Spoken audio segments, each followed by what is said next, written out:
Book 11. Agamemnon's Day of Glory. Now dawn rose up from bed by her lordly mate Tithonus, bringing light to mortal gods and mortal men. But Zeus flung strife on Achilles' fast ships, the brutal goddess flaring his storm shield, his monstrous sign of war in both her fists. She stood on Odysseus' huge black-bellied hull, moored mid-line so a shout could reach both wings, upshore to Telamonian Ajax's camp or down to Achilles'. Trusting so to their arms' power and battle strength, they had hauled their trim ships up on either flank. There strife took her stand, raising her high-pitched cry, great and terrible, lashing the fighting fury in each Achaean's heart, no stopping them now, mad for war and struggle. Now, suddenly, battle thrilled them more than the journey home, than sailing hollow ships to their dear native land. Agamemnon cried out too, calling men to arms and harnessed up in gleaming bronze himself. First he wrapped his legs with well-made greaves, fastened behind the heels with silver ankle clasps, and next he strapped a breastplate round his chest that Cinyras gave him once, a guest gift long ago. The rousing rumor of war had carried far as Cyprus, how the Achaean ships were launching war on Troy. So he gave the king that gear to please his spirit. Magnificent. 10 bands of blue enamel spanned it, spaced by 12 of gold and 20 of beaten tin, and dark blue serpents writhed toward the throat, 3 each side, shimmering bright as rainbows arched on the clouds by Cronus' son, assigned to mortal men. Then over his shoulder Agamemnon slung his sword, golden studs at the hilt, the blade burnished bright, and a scabbard sheathed in silver swung on golden straps. And he grasped a well-wrought shield to encase his body, forged for rushing forays, beautiful blazoned work. Circling the center, 10 strong rings of bronze, with 20 discs of glittering tin set in. At the heart a boss of bulging blue steel, and there like a crown the Gorgon's grim mask, the burning eyes, the stark transfixing horror. And round her strode the shapes of rout and fear. The shield belt glinted silver, and rippling on it ran a dark blue serpent, 2 heads coiling round a third, reared from a single neck and twisting left and right. Then over his broad brow Agamemnon set his helmet, fronted with 4 knobs and forked with twin horns, and the horsehair crest atop it tossing, bristling terror. At last he picked up 2 tough spears, tipped in bronze, honed sharp, and the glare flashed off their brazen points and pierced the high skies. And awestruck at the sight, Athena and Hera loosed a crack of thunder, exalting the great king of Mycenae rich in gold. At once each captain shouted out commands to his driver. "Rein the team by the trench, good battle order now." While the men themselves, armed for full assault, leapt down and swarmed to the trench's edge on foot, and a long undying roar went up in the early dawn. Well ahead of the war cars they reached the brink, closed ranks as drivers backed them yards behind. But Zeus drove a swirl of panic deep in their lines, and down from the vaulting skies released a shower, raining blood. For Zeus was bent on hurling down to the house of death a rout of sturdy fighters. Trojans, the other side on the plain's high ground, formed around tall Hector, staunch Polydamas, Aeneas, loved by the Trojans like a god, and Antenor's sons, Polybus, Prince Agenor, and Acamas, still unwed, 3 men in their prime like gods who never die. Hector bore his round shield in the forefront, blazing out like the dog star through the clouds, all withering fire. Then plunging back in the cloud rack, masked and dark, so Hector ranged on, now flaring along the front, now shouting his orders back toward the rear, all of him armed in bronze, a flash like lightning, flung by Father Zeus with his battle shield of thunder. And the men like gangs of reapers slashing down the reaping rows and coming closer, closer across the field of a warlord rich in wheat or barley, swaths by the armfuls falling thick and fast. So Achaeans and Trojans closed and slashed, lunging into each other, and neither side now had a thought of flight that would have meant disaster. No, the pressure of combat locked them head to head, lunging like wolves, and strife with wild groans exulted to see them, glaring down into the melee, strife alone of immortals hovering over fighters. The other gods kept clear, at their royal ease, reclining off in the halls where the roofs of each were built for the ages high on rugged, rigid Olympus. And all were blaming Zeus with his storming dark clouds because the Father decreed to hand the Trojans glory. But the Father paid no heed to them. Retiring peaks apart from the other gods, he sat aloof, glorying in his power, gazing out over the city walls of Troy and the warships of Achaea. The flash of bronze, fighters killing, fighters killed. As long as morning rose and the blessed day grew stronger, the weapons hurtled side to side and men kept falling. But when the woodsman makes his morning meal, deep in a mountain forest, arm weary from chopping the big heavy trunks, and his heart has had enough, and sudden longing for tempting food overtakes the man and makes his senses whirl. Just at the height of morning, the Argives smashed battalions, their courage breaking through, and they shouted ranks of cohorts on along the lines. And right in the midst sprang Agamemnon first and killed a fighter, Bianor, veteran captain. Then his aide, Oileus, lashing on their team. Down from the car he'd leapt, squaring off, charging in full fury, full face, straight into Agamemnon's spearhead ramming sharp. The rim of the bronze helmet could not hold it. Clean through heavy metal, and bone the point burst, and the brains splattered all inside the casque. He battered Oileus down despite the Trojans' rage, and the lord of fighters left them lying there, both dead, and their chests gleamed like bronze as he stripped them bare. Then on he went for Isis and Antiphus, killed and stripped the two sons of Priam, one a bastard, one royal blood, and both riding a single car. The bastard driving, the famous Antiphus standing poised beside him. Achilles had caught them once on the spurs of Ida, bound them with willow ropes as they watched their flocks, and set them free for ransom. But now is Agamemnon, lord of the far-flung kingdoms, catching up with Isis. He stabbed his chest with a spear above the nipple.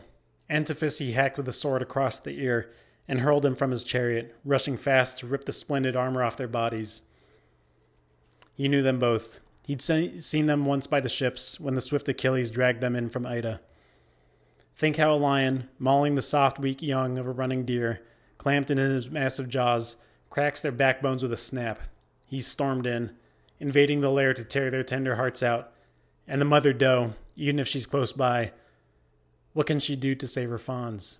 She's helpless, terrible trembling racks her body too. And suddenly off she bounds through the glades and the thick woods, drenched in sweat, leaping clear of the big cat's pounce. So not a single Trojan could save those two from death. They fled themselves before the Argive charge.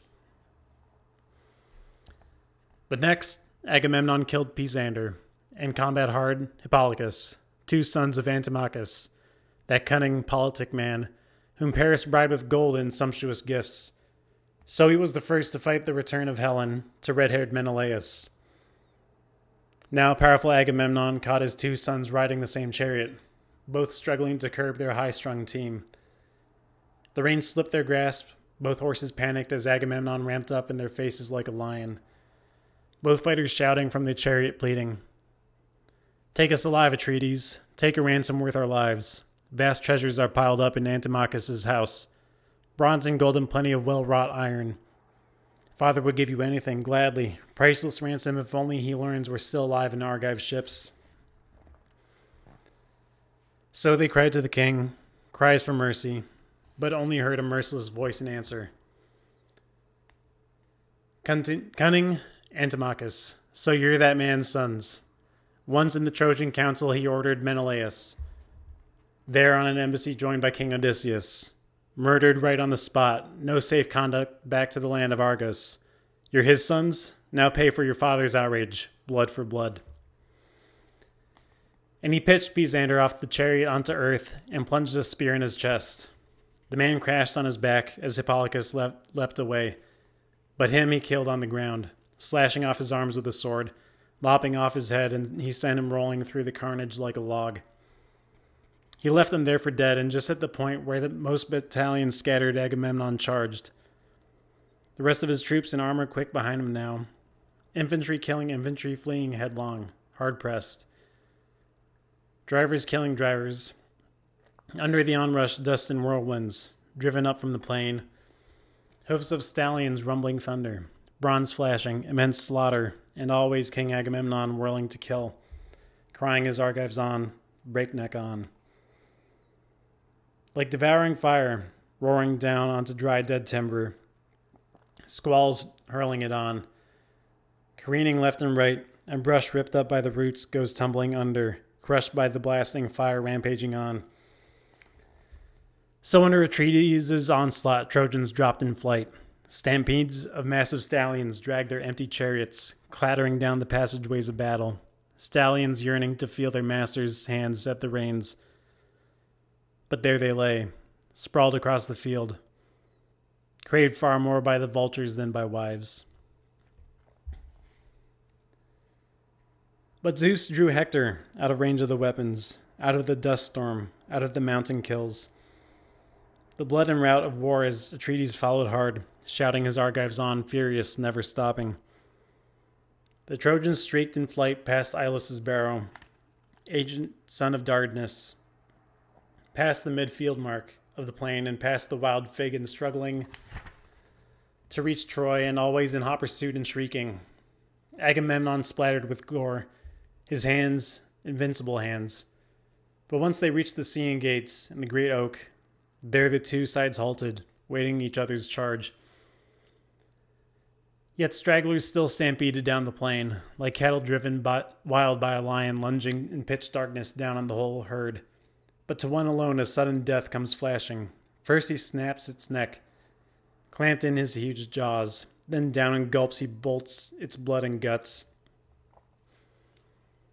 So King Agamemnon coursed his quarry, always cutting the straggler from the mass, and they fled in terror, squads amuck, spilling out their chariots face first, or slammed on their backs beneath Atrides' hands, storming and thrusting his spear and lunging on.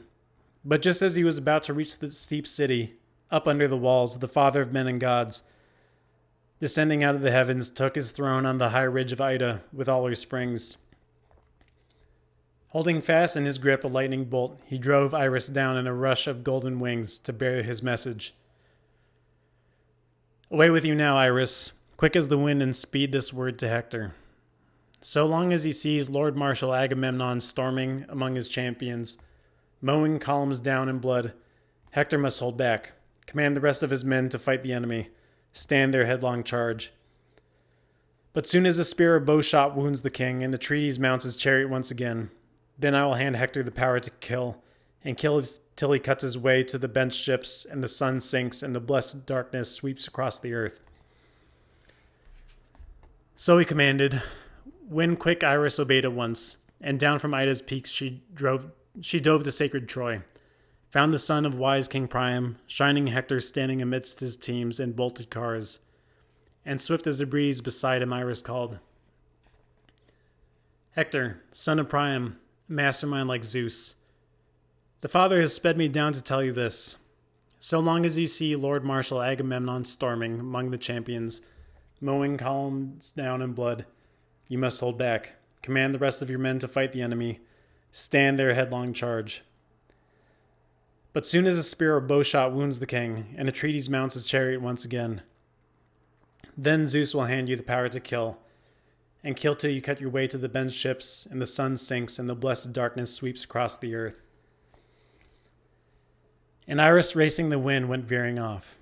Hector leapt to the ground from his chariot fully armed, and brandishing two sharp spears went striding down his lines, ranging flank to flank, driving his fighters into battle, rousing grisly war, and round the Trojans whirled, racing to meet the Argives face to face. But against their mass the Argives closed ranks, the fighting about to break, the troops squaring off, and Atrides, tense to outfight them all, charged first. Sing to me now, you muses who hold the halls of Olympus. Who was the first to go up against King Agamemnon? Who of the Trojans are famous Trojan allies? Iphidamus, the rough and rangy son of Antenor, bred in the fertile land of Thrace, mother of flocks. Cisseus reared him at home when he was little, his mother's father who sired the fine beauty Theano. But once he hit the stride of his youth and ached for fame, Cisseus tried to hold him back, gave him a daughter's hand. But warm from the bridal chamber marched the groom, fired up by word that Achilles' troops had landed. 12-beaked ships sailed out in his command. Trim vessels he left behind him in Percote, making his way to Troy to fight on foot. And here he came now, up against Agamemnon. Closer, closing. Atrides hurled and missed, his spear shaft just slanting aside the man's flank. As Eurypylus went for the waist beneath the breastplate, he stabbed home, leaning into the blow full weight, trusting his heavy hand, but failed to pierce the glittering belt. Failed flat out. The point, smashing against the silver, bent back like lead. And seizing the spear shaft, powerful Agamemnon dragged it toward him, tussling like some lion and wrenching it free from Eurypylus' slack grasp. He hacked his neck with a sword and loosed his limbs. And there he dropped and slept the sleep of bronze, poor soldier, striving to help his fellow Trojans, far from his wedded wife, his new bride. No joy had he known from her for all his gifts, the full 100 oxen he gave her on the spot, then promised 1,000 head of goats and sheep from the boundless herds he'd rounded up himself.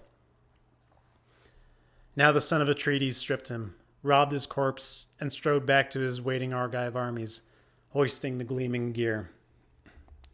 But Coon marked him, Coon, Antenor's eldest son, a distinguished man at arms, and stinging grief went misting down his eyes for his fallen brother.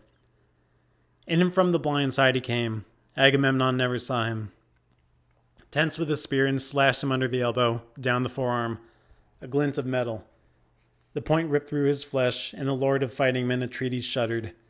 Not that he quit the foray even then. He sprang at Coon, gripping his big spear shaft, tough from the gusting wind that whipped its tree.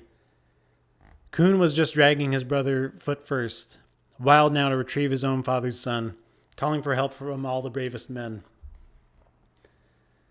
But as Coon hauled the body through the press, Agamemnon lunged up, under his boss shield, thrusting home hard with the polished bronze point, unstrung his limbs and reared and lopped his head, and the head tumbled onto his fallen brother's corpse. So then and there, under royal Agamemnon's hands, the two sons of Antenor filled out their fates, and down they plunged to the strong house of death. But the king kept ranging, battling ranks on ranks, and thrusting his spear and sword and hurling heavy rocks, so long as the blood came flowing warm from his wound.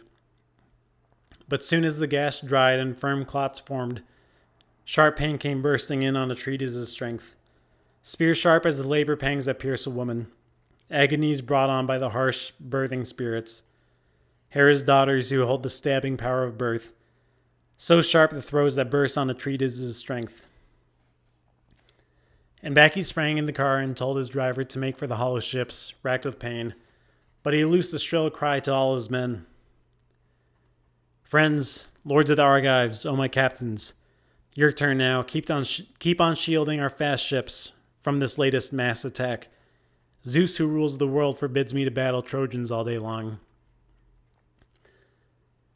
A crack of the lash and his driver whipped the team with streaming manes, straight for the curved ships, and on they flew, holding nothing back, their heaving chests foaming, bellies pelted with dust, rushing the wounded warlord free and clear of battle.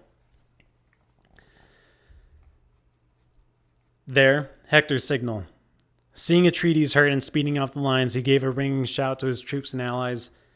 Trojans, Lycians, Dardan fighters hand to hand. Now be men, my friends, call up your battle fury.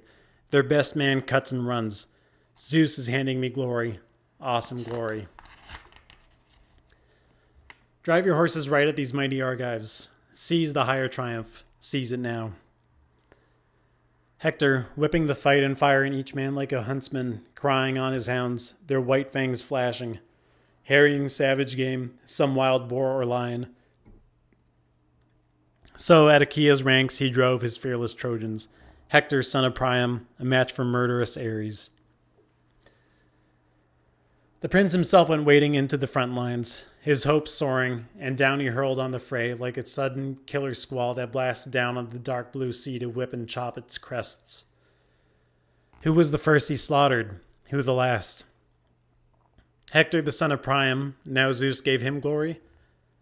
Essaius first, Adonis next, and then Opides, Dolops, Claudius' son, and Opheltius, Agilus, Asimnus, and Orus. Hipponus staunch in combat.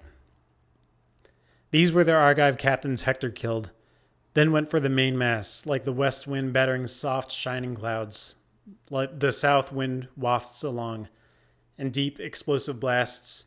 It strikes and the great swelling waves roll on, and the spray goes shooting up from under the wind's hurl, swerving, roaring down the sea, so wildly Hector routed the packed lines of fighters caught in his onslaught.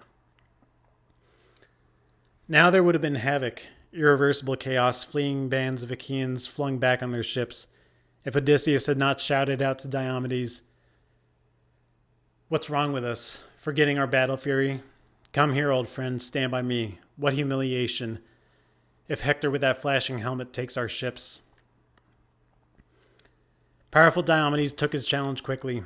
"I'll stand and fight by God and take the worst, but little joy will bring our comrades now.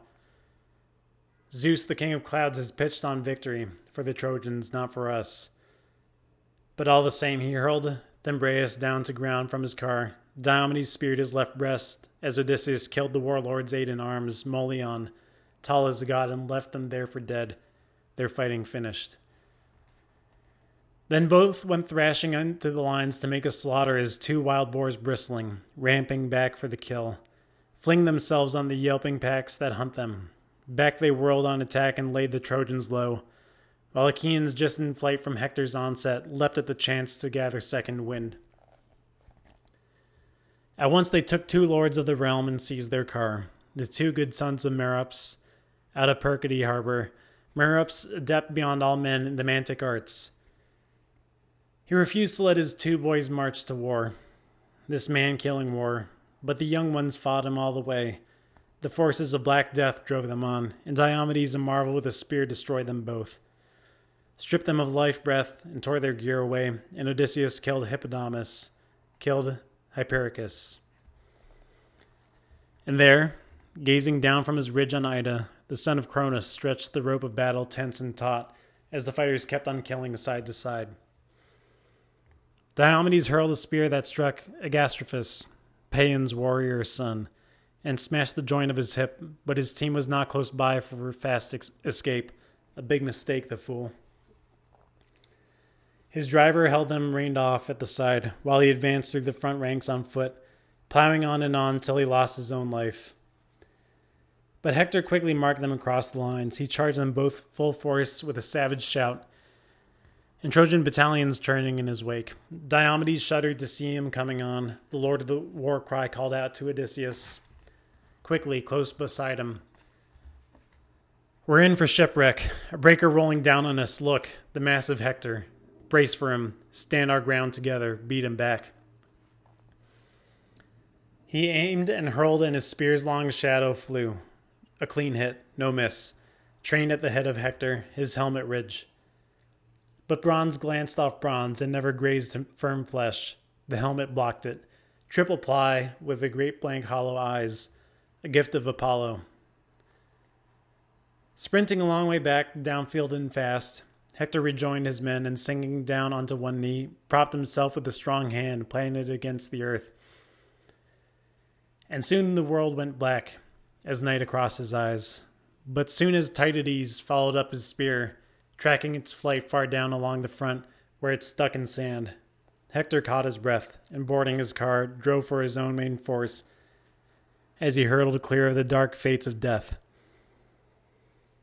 Diomedes shouting after him, shaking his spear, "Now again, you've escaped your death, you dog. But a good close brush with death it was, I'd say. Now again, your Phoebus Apollo pulls you through, the one you pray to, wading into our storm of spears. We'll fight again. I'll finish you off next time if one of the gods will only urge me on as well. But now I'll go for the others, anyone I can catch."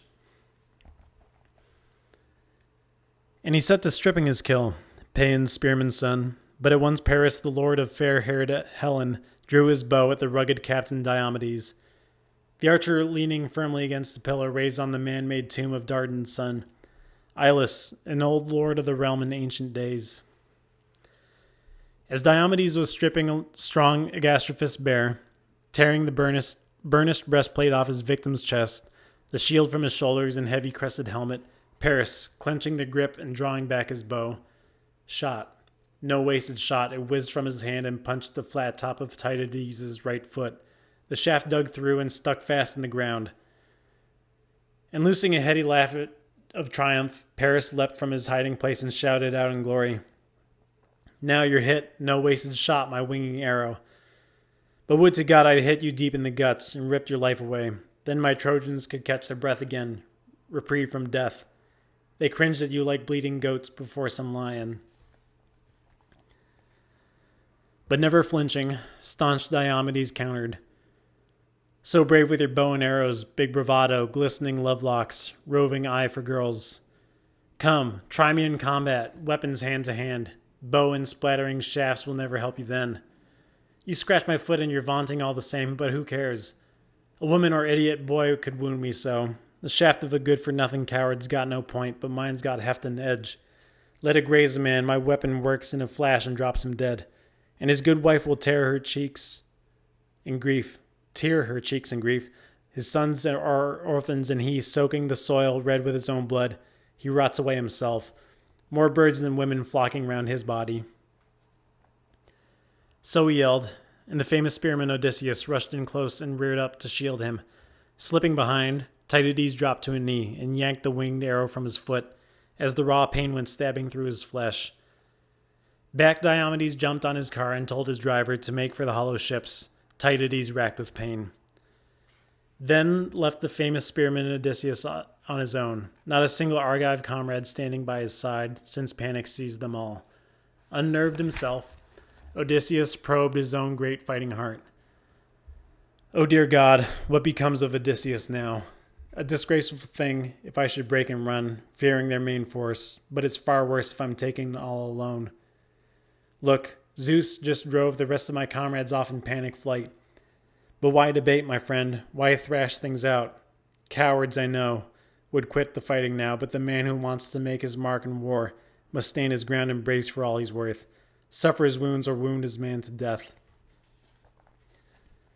Weighing it all, heart and soul, as on they came, waves of Trojan shieldsmen crowding him tighter, closing in on their own sure destruction, like hounds and lusty hunters closing, ringing wild boar till out of his thicket lair he crashes, whetting his white tusks sharp in his bent, wrenching jaws, and they rush into attack, and under the barks and shouts you can hear the gnash of tusks, but the men stand firm. Terrible murderous as he is, so the Trojans ringed Odysseus dear to Zeus, rushing him straight on. But he plunged first, wounding lordly Diomedes, spear shaft slicing into the Trojan's shoulder, then cut down Thune and Ennomus in their blood. Chersidamus next. Vaulting down from his car, Odysseus caught him up under the bulging shield with a jabbing spear that split him crotch to navel. The man writhed in the dust, hands clutching the earth. Odysseus left them dead and skewered Hippasus' son, one Charops, the blood brother of wealthy Socus. But Socus moved in quick as God to shield his kin, standing up to his enemy, crying out, "Odysseus, wild for fame, glutton for cunning, glutton for war, today you can triumph over the two sons of Hippasus, killing such good men and stripping off their gear, or beaten down by my spear you'll breathe your last." With that, he stabbed at Odysseus' balanced shield. Straight through the gleaming hide the heavy weapon drove, ripping down and in through the breastplate finely worked, and it flayed the skin clean off Odysseus' ribs. But Pallas Athena would never let it pierce her hero's vitals. Odysseus knew the end had not yet come, no final fatal wound, and drawing back he hurled his boast at Socus. "Poor man, headlong death is about to overtake you. You stopped my fighting against the Trojans, true. But I tell you here and now that a dark, bloody doom will take you down today. Gouged by my spear, you'll give me glory now. You'll give your life to the famous horseman Death." And spinning in terror, off he ran, But as he spun, Odysseus plunged a spear in his back between the shoulders. Straight through his chest the shaft came jutting out, and down Socus crashed, Odysseus vaunting over him. Socus, son of Hippasus, skilled breaker of horses. So, death in its rampage outraced you, no escape. No, poor soldier. Now your father and noble mother will never close your eyes in death. Screaming vultures will claw them out of you, wings beating your corpse. But I, if I should die, my comrades in arms will bury me in style. He dragged the heavy spear of hardened Socus, squelching out of his own wound and bulging shield. As the fighter tore it out, the blood came gushing forth, and his heart sank. And seeing Odysseus bleeding there, the Trojan troops exulted, calling across the melee. Charging him in a mass as edging, backing off he gave ground now, calling his own companions. 3 shattering cries he loosed at full pitch, till Odysseus' head would burst. 3 times Menelaus, tense for combat, heard his cries. And at once he called to Ajax, standing near. Ajax, royal son of Telamon, captain of armies, my ears ring with his cries. Odysseus never daunted. He sounds like a man cut off and overpowered, mauled by Trojan ranks in the rough assault. Quick through the onset, better save him now. I'm afraid he may be hurt. Alone with the Trojans, brave as Odysseus is, a blow to all our troops. And Atrides led the way, and Ajax took his lead, striding on like a god until they found Odysseus, dear to Zeus, but round him Trojans thronged, like tawny jackals up in the mountains swarming. Round a horned stag just wounded, a hunter's hit him, with one fast shaft from his bow, and the stags escaped. Sprinting at top speed so long as his blood runs warm, and the spring in his knees still lasts. But soon as the swift arrow saps his strength, the ravening carrion packs begin their feasting, off on a ridge in twilight woods until some god, some power drives the lion down against them. Claw mad, and the panicked jackals scatter. The lion rends their prey. So packed around Odysseus, skilled and quick to maneuver, swarmed the brave bulk of Trojans. But still the hero kept on lunging, spearing, keeping death at bay. And in moved Ajax now, planted right beside him, bearing that shield of his like a wall, a tower of Trojans scattered in panic, bolting left and right, while the fighting son of Atreus led Odysseus through the onslaught, bracing him with an arm, till a reinsman drove his team and car up close. But charging down on the Trojans, Ajax killed Eurypylus, bastard son of Priam. He wounded Pandicus next, wounded Lysander, Pyrrhus, then Pylades. Wild as a swollen river hurling down on the flats, down from the hills in winter spate, bursting its banks with rain from storming Zeus and stands of good dry oak. Whole forests of pine it whirls into itself and sweeps along till it heaves a crashing mass of driftwood out to sea. So glorious Ajax swept the field, routing Trojans, shattering teams and spearmen in his onslaught. Nor had Hector once got wind of the rampage. Far off on the left flank of the whole campaign, he fought his way, powering past Scamander's banks, where the heads of fighters fell in biggest numbers, and grim incessant war cries rose round tall Nestor, and battle-hard Idomeneus. Hector amidst them now engaged them with a vengeance, doing bloody work with lances flung into Master's horsemanship, destroying young battalions. Still the Achaeans never would have yielded before the prince's charge, if Paris, the lord of lovely fair-haired Helen, had not put a stop to Machaon's gallant fighting, striking the healer squarely with an arrow, triple-flanged, that gouged his right shoulder. Achaeans breathing fury feared for Machaon now. What if the tide turned and Trojans killed the healer? Idomeneus suddenly called to Nestor, "Pride of Achaea, quick, mount your chariot, mount Machaon beside you, lash your team to the warships, fast, full gallop. A man who can cut out shafts and dress our wounds. A good healer is worth a troop of other men." Nestor, the noble charioteer, did not resist. He mounted his car at once as Asclepius' son, Machaon, born of the famous healer, swung aboard. He lashed the team, and on they flew to the ships, holding nothing back. That's where their spirits drove them on to go. But riding on with Hector, Cebriones saw the Trojan rout and shouted, "Hector, look at us here, engaging Argives with a vengeance, true, but off on the fringe of brutal all-out war, while our central force is routed pell-mell. Men and chariots flung against each other. Giant Ajax drives them. I recognize the man. That wall of a buckler slung around his shoulders. Hurry, head our chariot right where the fighting is thickest. There, horse and infantry hurling into the slaughter, hacking each other down, terrific war cries rising." With that, Cebriones flogged their sleek team, and leaping under the whistling, crackling whip, they sped the careering car into both milling armies, trampling shields and corpses, axle under the chariot splashed with blood, blood on the handrails sweeping round the car, sprays of blood shooting up from the stallions' hoofs and churning, whirling rims. And Hector, straining to wade into the press and panicked ruck of men, charged them, break them down. He flung terror and stark disaster square in the Argive lines, never pausing, giving his spear no rest. Hector kept on ranging, battling ranks on ranks, slashing his spear and sword and flinging heavy rocks, but he stayed clear of attacking Ajax man to man. But Father Zeus on the heights forced Ajax to retreat. He stood there a moment stunned, then swinging his 7-ply oxhide shield behind him, drew back in caution, throwing a fast glance at his own Achaean troops like a trapped beast, pivoting, backpedaling step by short step. Like a tawny lion when hounds and country field hands drive him out of their steadings filled with cattle, they'll never let him tear the rich fat from the oxen. All night long they stand guard, but the lion craves meat. He lunges in and in, but his charges gain him nothing.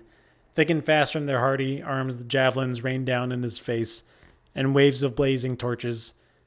These the big cat fears, balking for all his rage. And at dawn he slinks away, his spirits dashed. So Ajax slowly drew back from the Trojans, spirits dashed and much against his will, fearing the worst for Achilles' waiting ships.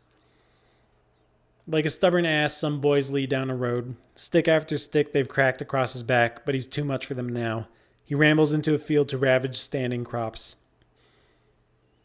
They keep beating his ribs, splintering sticks, their struggle child's play, till with one final shove they drive him off. But not before he's had his fill of feed. So with Telamon's son, great Ajax then, vaunting Trojans and all their far-flung allies, kept on stabbing his shield, full center, no let up. And now the giant fighter would summon up his fury, wheeling on them again, beating off platoons of the stallion-breaking Trojans, and now again he'd swerve around in flight. But he blocked them all from hacking passage through to the fast trim ships, as Ajax all alone, battling on midfield between Achaean and Trojan lines, would stand and fight. Some spears that flew from the Trojans' hardy arms, hurtling forward, stuck fast in his huge shield, but showers of others, cut short, halfway before they could graze his gleaming skin, stuck in the ground, still lusting to sink in flesh. But Euaemon's shining son, Eurypylus, saw him, overwhelmed by the Trojans' dense barrage of spears. Up to his side he dashed and flanked great Ajax tight, let fly with a spear, and the glinting spear point hit the son of Phausius, Episaon, captain of armies, square in the liver, up under the midriff. His knees went limp as Eurypylus rushed in, starting to rip the armor off his shoulders. But now Paris spotted him, stripping Episaon, drew his bow at Eurypylus. Fast, he shot well, and the arrow struck him full in the right thigh, but the shaft snapped, the thigh weighed down with pain. Eurypylus staggered back to his massing comrades, dodging death, and shouted a stark, piercing cry. "Friends, lords of the Argives, all our captains, come, wheel around, stand firm, beat the merciless day of death from Ajax, overpowered, look, by a pelting rain of spears. He can't escape, I tell you, not this wrenching battle. Stand up to them, ring great Ajax, Telamon's son." So wounded Eurypylus pleaded, friends around him crowding, bracing shields against their shoulders, spears brandished high, and back to the bulking front came giant Ajax now.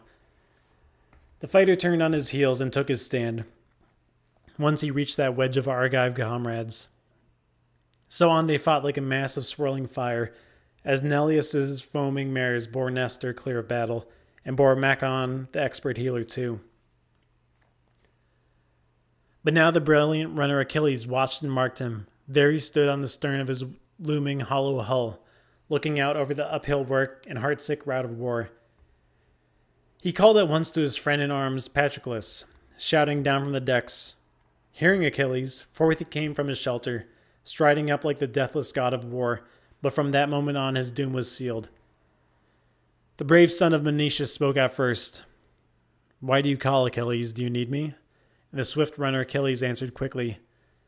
Son of Menoetius, soldier after my own heart, now I think they will grovel at my knees, our Achaean comrades begging for their lives. The need has reached them, a need too much to bear. Go now, Patroclus dear to Zeus, and question Nestor. Who's that wounded man he's bringing in from the fighting? He looks to me like Macon from behind, clearly. Macon head to foot, Asclepius' only son. But I never saw his eyes. The team sped by me, tearing on full tilt. Patroclus obeyed his great friend, and off at a run he went along the ships and shelters. Now, as soon as the others reached Nestor's tent, they climbed down on the earth that feeds us all. The driver Eurymedon freed the old man's team. The men themselves dried off their sweat-soaked shirts, standing against the wind that whipped along the surf, then entered the tent and took their seats on settles. And well-kempt Hecamede mixed them a bracing drink, the woman that old King Nestor won from Tenedos, when Achilles stormed it, proud Arsinus' daughter, the prize that Achaeans chose to give to Nestor, because he excelled them all at battle tactics. First, Hecamede pushed the table up toward them, handsome, sanded smooth, with blue enamel legs, and on it she set a basket, braided in bronze with onions in it, a relish for the drink, and pale gold honey along with barley meal, the grain's blessed yield. And there in the midst the grand glowing cup the old king brought from home, studded with golden nails, fitted with handles, 4 all told, and 2 doves perched on each, heads bending to drink and made of solid gold, and twin supports ran down to form the base. An average man would strain to lift it off the table when it was full, but Nestor, old as he was, could hoist it up with ease. In this cup, the woman skilled as a goddess mixed them a strong drink with Pramnian wine.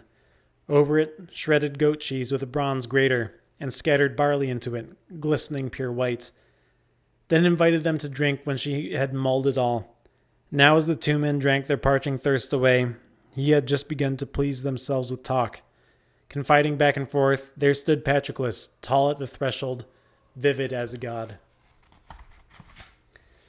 Old Nestor saw him at once and started up from his polished chair, warmly grasped his hand and led Patroclus in, pressing him to sit.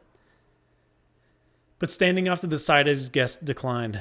No time to sit, old soldier dear to the gods. You won't persuade me, awesome and quick to anger, the man who sent me here to find out who's been wounded, the one you've just brought in. But I can see him. I recognize Macon myself, the expert healer. So back I go to give Achilles the message. Well, you know, old soldier loved by the gods, what sort of man he is. That great and terrible man. Why, he'd leap to accuse a friend without a fault. But Nestor, the noble charioteer, replied at length, Now why is Achilles so cast down with grief for this or that Achaean winged by a stray shaft? He has no idea of the anguish risen through the army. Look, our finest champions laid up in the ships, all hit by arrows or run through by spears. There's powerful Diomedes brought down by an archer, Odysseus wounded, and Agamemnon too, the famous spearman. And Eurypylus took a shaft in the thigh, and here, Macon. I just brought him in from the fighting, struck down by an arrow whizzing off the string. But Achilles, brave as he is, he has no care, no pity for our Achaeans. How long will he wait? Till our ships that line the shore go up in flames, gutted despite a last-ditch stand? And we ourselves are mowed down in droves? And I, what good am I? My limbs aren't gnarled now. The old power is gone. Oh, make me young again, and the strength inside me steady as a rock. As fresh as I was that time the feud broke out. Fighting Epians, over a cattle raid I killed Idomeneus, Hipparchus' gallant son who used to live in Elis. I was rustling their cattle in reprisal, you see, and he, defending his herds, when a spear I hurled, caught him right in the front ranks of herdsmen. Down he went, and round him his yokel drovers scattered home in panic. And what a lovely haul! What plunder we rounded up and herded off the plain. 50 herds of cattle, as many head of sheep, as many droves of pigs, and as many goat flocks ranging free. 150 horses too, strong and tawny, brood mares every one, and under the flanks of many nursing foals. The whole lot. We drove them all into Pylos then, that very night, corralling them all inside the walls of Neleus. And father beamed, seeing how much I'd won, a young soldier out on his first campaign. And the heralds cried out at the break of day, Pylians, come collect your debts from wealthy Elis. And a troop of Pylian chiefs turned out in force to carve up the spoils. The Epeans owed us all, few as we were in Pylos, hard-pressed as well. For mighty Heracles came against us years before. He ground our lives out, killing off our best.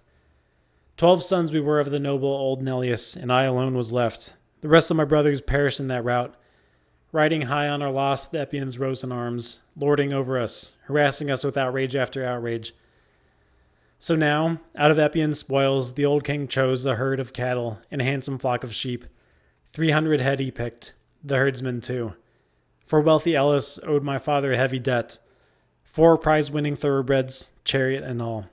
They'd gone to the games, primed to race for the tripod, but Augeas, the warlord, commandeered them on the spot and sent the driver packing, sick for his team. Now old Neleus, still enraged at all, the threats to his man, the naked treachery, helped himself to a priceless treasure trove, but gave the rest to his people to divide. So none would go deprived of his fair share. But just as we were parceling out the plunder and offering victims to the gods around the city, right on the 3rd day they came. The Epeans massed in a swarm of men, and plunging battle stallions struck at the border, full force. And square in their midst, the 2 Molianes armed to the hilt, and still boys, not quite masters yet in the ways of combat. Now then, there's a frontier fortress, Thriacea, perched on cliffs, far off above the Alpheus, at the edge of sandy Pylos. The Epeans ringed that fort, keen to raise its walls. But once their troops had swept the entire plain, down Athena rushed to us in the night, a herald down from Olympus crying out, To arms, to arms! Nor did Pallas muster a slow, unwilling army there in Pylos, all of us spoiling for a fight. But Neleus would not let me arm for action. He'd hidden away my horses. Thought this boy still green at the work of war. So I had to reach the front lines on foot, but I shone among our horsemen all the same. That's how Athena called the turns of battle. Listen, there is river, the Minyos, emptying into the sea beside Arene's walls, and there we waited for goddess Dawn to rise. The Pylian horse in lines, while squads of infantry came streaming up behind. Then, from that point on, harnessed in battle armor, moving at forced march, our army reached the Alpheus' holy ford at noon. There we slaughtered fine victims to mighty Zeus, a bull to Alpheus River, a bull to Lord Poseidon, and an unyoked cow to blazing-eyed Athena. And then through camp we took our evening meal by rank and file, and caught what sleep we could, each in his gear along the river rapids. And all the while, those vaunting Epeans were closing round the fortress, burning to tear it down. But before they got the chance, a great work of the war god flashed before their eyes. Soon as the sun came up in flames above the earth, we joined battle, lifting a prayer to Zeus and Pallas. And just as our 2 opposing armies clashed, I was the first to kill a man and seize his team, the spearman Mollius, son-in-law to their king, and wed to his eldest daughter, blonde Agamemnon, skilled with as many drugs as the wide world grows. Just as he lunged, I speared the man with a bronze lance, and Mollius pitched in the dust as I swung aboard his car, and I took my place in our front ranks of champions. How those hot-blooded Epeans scattered in terror, scuttling left and right when they saw him down, their chariot captain who'd outfought them all. Now I charged their lines like a black tornado. I captured 50 chariots there, and each time 2 men bit the dust, crushed beneath my spear. Now I would have destroyed the young Molianes, actors' sons, if their real father, Poseidon, Lord God of the open sea who shakes the earth, had not snatched them out of the fighting then, shrouded them in clouds. But now Zeus gave our Pylians stunning triumph. Pushing Epeans north on the spreading plain we went, killing their troops, gathering up their burnished gear. Far as Buprasian, rich in wheat, our chariots rolled, all the way to Elenian rock and the high ground they call Elysion hill. But there at last, Pallas Athena turned our forces back. I killed my last man there, I left him dead. There our Achaeans swung round from Buprasian, heading their high-strung horses back to Pylos, where all gave glory to Zeus among the gods, and among all men to Nestor. So such was I in the ranks of men, or was it all a dream? This Achilles, he'll reap the rewards of the great courage of his alone. I tell you, weep his heart out far too late, when our troops are dead and gone. My friend, remember your father's last commands? That day he sent you out of Phthia to Agamemnon. We were both there inside. I and Prince Odysseus heard it all in the halls. All your father told you. We'd come to the strong and storied house of Peleus, out for recruits across Achaea's good green land. There inside we found the older soldier Menoetius, found you too, and Achilles close beside you, and the old horseman Peleus tending, burning the fat thighs of an ox to thundering Zeus, deep in the walled enclosure of his court. He was lifting a golden cup and pouring wine, glistening wine to go with the glowing victim. You two were busy over the carcass, carving meat, when we both appeared and stood at the broad doors. Achilles sprang to his feet. He seemed startled, clasped the two of us by the hand and led us in. He pressed us to take a seat and set up before us sumptuous stranger's fare, the stranger's rights. And once we'd had our fill of food and drink, I led off with our plan, inviting the two of you to come campaign with us. How willing you were. And your fathers filled your ears with marching orders. The old horseman Peleus urging his son Achilles, now always be the best, my boy, the bravest, and hold your head up high above the others. And Actor's son Menoetius urging you, my child, Achilles is nobler than you with his immortal blood, but you are older. He has more power than you by far, but give him sound advice, guide him, even in battle. Achilles will listen to you for his own good. So the old man told you, you've forgotten. But even now, late as it is, you could tell your Achilles all this, and your fiery friend might listen. Who knows? With the gods' help, you just might rouse him now, bring his fighting spirit round at last. The persuasion of a comrade has its powers, but if down deep some prophecy makes him balk, some doom his noble mother revealed to him from Zeus, at least let Achilles send Patroclus into battle. Let the old Myrmidon army follow your command. You might bring some light of victory to our Argives, and let him give you his own fine armor to wear in war, so the Trojans might take you for him. Patroclus, yes, hold off from attack, and Achaea's fighting sons get second wind, exhausted as they are. Breathing room in war is all too brief. You're fresh and broken. They're bone-weary from battle. You could roll those broken Trojans back to Troy, clear of our ships and shelters. So old Nestor urged, and the fighting spirit leapt inside Patroclus. He dashed back by the ships toward Achilles, but sprinting close to King Odysseus' fleet, where the Argives met and handed down their laws, the grounds where they built their altars to the gods, there he met Eurypylus, Euaemon's gallant son, wounded, the arrow planted deep in his thigh, and limping out of battle.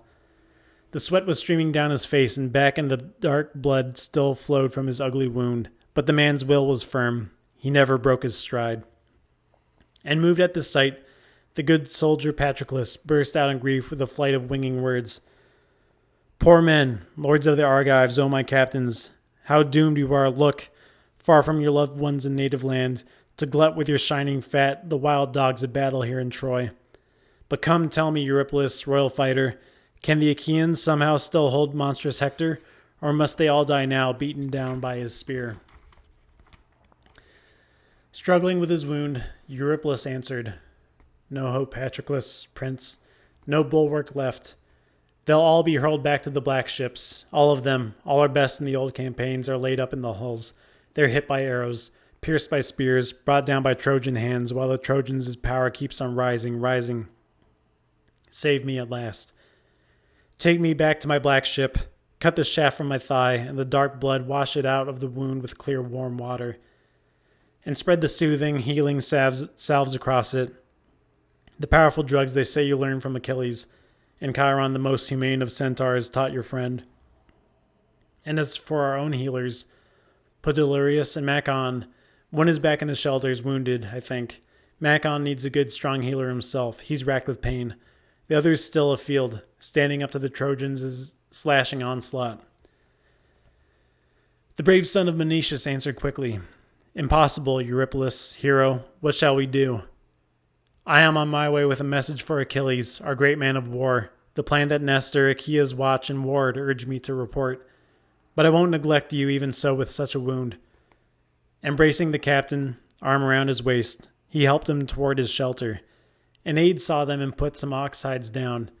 Patroclus stretched him out, knelt with a knife and cut the sharp, stabbing arrow out of Eurypylus' thigh, and washed the wound clean of the dark running blood with clear warm water.